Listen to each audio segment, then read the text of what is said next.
Okay, so this is one of the first of many Windows Surface or Windows 8 tablet reviews, and today I'm showing this is not a Surface tablet actually. This is a tablet that came out around end of 2008, beginning 2000 or end of 2007. It was called the Samsung Q1. It's not in production anymore, so it's not really easy to get. And its hardware specs was quite low, but it had quite a couple of cool things. So let's get on and show you a couple of things. Firstly, I've spent nearly 2 days to go through setting this computer up, so it's not quite in the normal state. One of the nice things about this device was you had this thumbstick, which you could also put into another mode where you are able to select up and down, as you can see on the screen there. Okay. It also had an instant internet access mode where you can directly go to the default web browser. In this case it is the Internet Explorer app, which is part of Windows. Now additionally, this particular tablet didn't have a Windows key, and you'll realize with Windows 8 the Windows key is very important. So I hacked around a little bit, and I got the escape key working as the Windows key. So all the commands that you're used to, Windows D, Windows E, Windows sub, as well as some new commands, for instance Windows H or Windows C, which brings up the charms menu, is now available. But I also have the ability to still use the mouse, which is quite nice. So you'll also see that I've made quite a lot of adjustments. Some of them are the icons that I have by default. So you will see we've got the built-in keyboard, or the on-screen keyboard.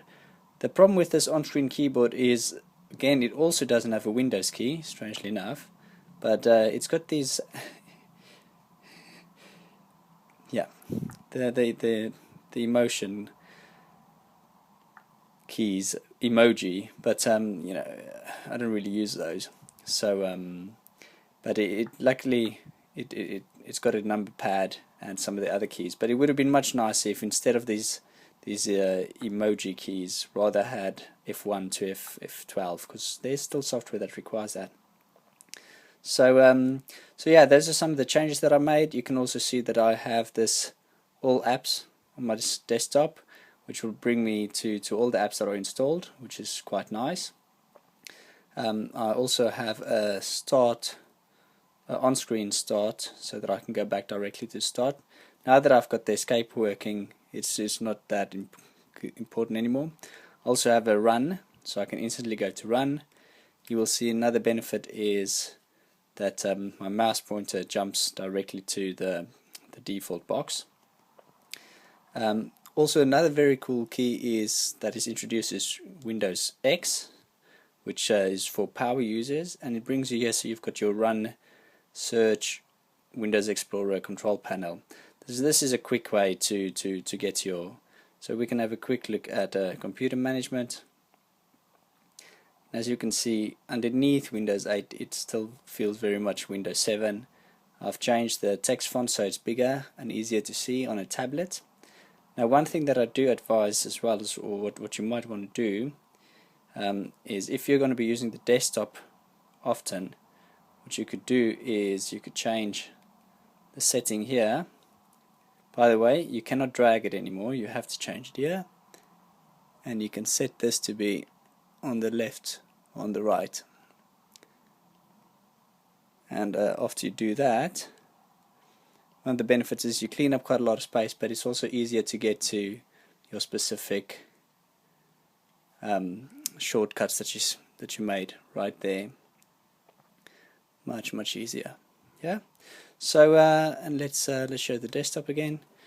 I haven't really shown you anything about the Metro, but considering the Windows machine's hopefully going to be useful as a PC as well, and not just as a tablet, or rather have the best worlds of both. We will still see whether that's to be determined.